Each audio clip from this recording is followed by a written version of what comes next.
Hiwalay na ba sina Yassi Pressman at John Semira? Ang mga misteryosong post sa social media ni Yassi Pressman ay nagbigay ng ideya sa kanyang mga fans at followers na hiwalay na sila ng kanyang boyfriend na si Filipino-Canadian businessman and basketball player John Semira. Ilang araw na nakakararaan, nito lang August 10, 2023, ipinasilip ni Yassi sa pamamagitan ng pag-post niya sa kanyang Instagram account ang black and white photo niya habang siya ay nakatagilid suot ang loose black sleeveless top, ang kanyang panibagong tattoo na hummingbird sa kanang tagiliran ng kanyang katawan. Nilagyan niya ito ng caption na "It's nice to be free like this hummingbird on me" with bird emoji.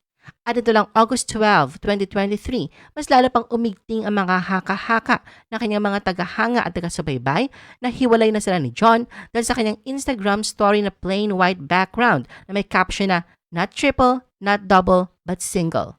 Bagamat wala pang opisyal na pahayag mula sa magkabilang panig, napansin ng mga netizens na hindi na nakafollow si John sa Instagram account ni Yassi na nagsasaad ng kahalagahan ng kanyang pribadong buhay.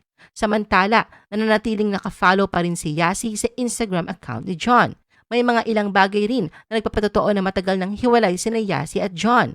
Matatanda ang noong July 21, 2022 nang ihayag ni Yassi sa publiko ang relasyon nila ni John sa pamamagitan ng kanyang Instagram post kung saan binati niya si John sa kaarawan nito kalakip ang black and white photo nila mula sa Amsterdam, Netherlands. Sa isang panayam sa kanya noong May 2023, naikwento ni Yassi na taga-Canada si John ngunit nagdesisyon itong bumalik at manirahan sa Pilipinas dahil sa kanya.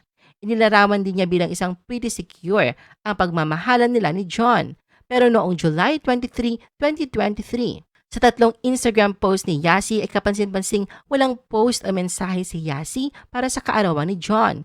Isa sa mga post niya noong araw na yon ay ang larawan niya katabi ang isang malaking amethyst crystal stone at nilakipan pa niya ng caption na "Healing" with sparkling emoji at pinasalamatan niya ang Panginoon para sa sunshine, rain, joy, and pain.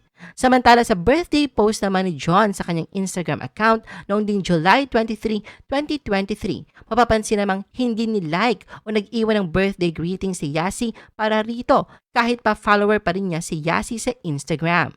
At ito lang August 12, 2023, isang makahulugang Instagram post ang ibinahagi ni Yassi na naglalaman ng mensahe na dapat ipagmalaki mo ang iyong sarili at dapat maging proud ka sa mga nalampasan mong pagsubok na hinarap mo ng tahimik. Nilakipan niya rin ito ng caption na "Finally smiling, thank you Lord." I-post ang inyong comments at reaction sa baba at huwag kalimutan na i-like at i-share ang video na ito. Gusto mo pa ba ng ibang showbiz videos? Panoorin ang aming iba pang top viewed videos. Para sa aming mga YouTube viewers, pumunta lang sa description ng video na ito o i-click ang link sa itaas ng screen. Para naman sa mga Facebook viewers, ay maaari ninyong hanapin ang mga link sa comment section ng video. I-follow nyo din kami sa Facebook at mag-subscribe sa aming YouTube channel. Thanks for watching!